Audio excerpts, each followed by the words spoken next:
The highest earners in UK's public service takes the biggest hit to pay. I'm going to read into this more from the Financial Times, you guys. Let's go.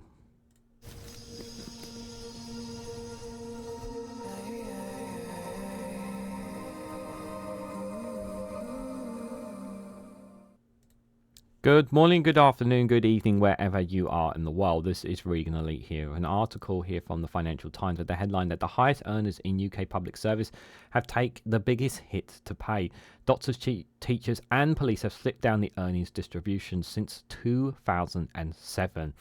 Guys, while you're here, make sure you hit the like button and shares across social media so others are notified of this video. Since 2007, their earnings have slipped. Teachers, doctors and police among them. This on top of the austerity that was imposed by the Conservatives.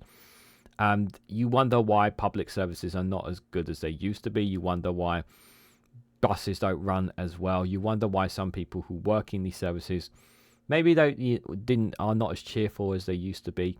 Why sometimes you go into these where you have some police officers who have a moral duty to keep up a certain sense themselves and perhaps are not as what they used to be. Some teachers that you've come to know, or those that you come across that are maybe not as miserable, are a bit miserable, and maybe they aren't as kind as whatnot. And obviously doctors and nurses, I think you can add a lot of things to the reactions and the emotions from doctors and nurses. Not just the fact that they have not been getting the same pay that they used to be getting, as we are well aware, but also what they went through with the continuous cuts to the National Healthcare Service, the involvement of more privatisation, without bringing in more doctors and nurses, and it led to a case where we had consistently going winter after winter after winter all the way into COVID, where the NHS was getting overwhelmed with cold and flu. And then COVID hit, and we absolutely left the NHS in shambles because the Conservatives kept cutting the service to the bone, as well as not giving them better pay as well. So, and teachers, obviously, for them, it's not just obviously the pay that's been suffering for them. It is the working environments that they have with their children. Many of them working, not actually being able to teach them in the schools in some cases because of RIAC, retro concrete, because of some of the buildings that are so old that they need work on it, and there hasn't been the money there for them because they've had previous Conservative governments saying that they don't have the money. You guys need to raise the money yourselves, basically, and they don't have enough in their own budget, so they literally struggle to to get the essentials that they need to teach kids in these public schools the best education they could possibly get, when it's in fact they can't because they're not getting everything that they need. The police service, I've been very critical of the police, but I think also if you add it into the fact that not only the police have been proven to be institutionally racist in England in particular, and obviously if you have a police force that don't get paid as well as some other sectors, with jobs that are less straining, less stressful, and less harsh, you can understand the frustration from officers, considering the amount of work that's put in and the difficulty that it is to be a police officer. Yeah, all these things kind of add up, don't they? When you put it all together, doesn't it? So now, while this obviously is from the Institute of Fiscal Studies, make no mistake about it, public service people have suffered suffered from the lack of pay. That is for sure, guys.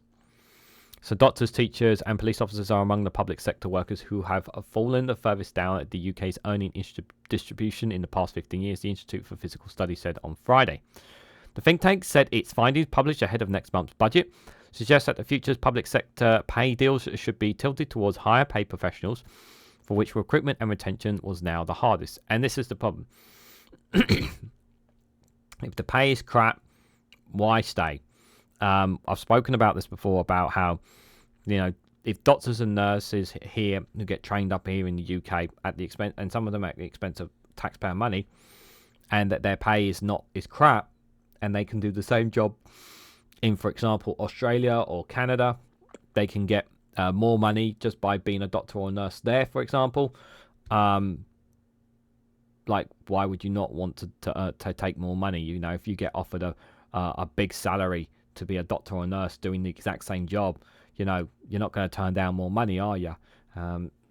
So that's the problem here as well. If we don't increase the wages for our NHS workers, we're not going to be able to keep them. That's another big problem.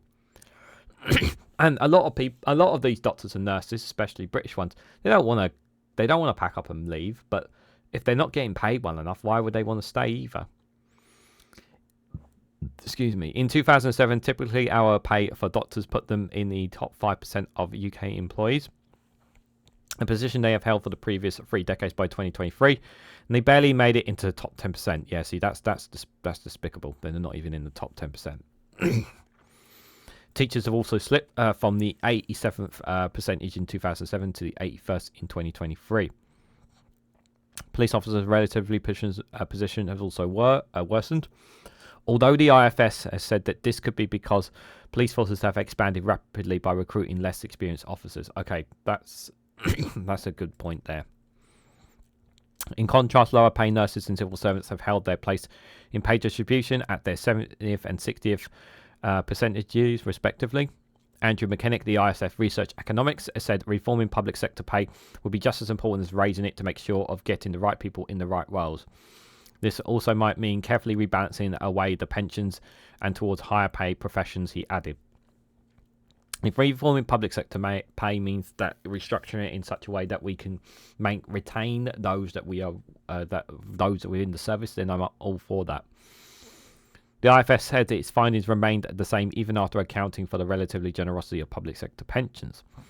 Even within professions, successive pay deals have often protected lower earners, while senior staff took a bigger hit, he said, arguing that it was now almost certainly justifiable to target senior civil servants and judges for bigger pay rises, given growing recruitment and retention problems. He called for pensioners to be rethought, arguing that while public sector pensions remain far more valuable than those in the private sector, many lower paid staff could no longer afford the contributions required. The IFS said 15% of entry-level nurses had 20% of doctors in core training were now opting out of NHS pension because of this, while a similar trend is seen in Metropolitan Police. Any move to boost public sector pay at the expense of pensions is likely to meet fierce opposition from unions who argue that the gap between the public and private sector should be bridged by making private sector pensions more generous rather than the reserve. I agree. I 100% agree.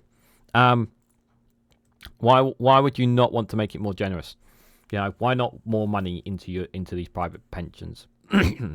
Why not?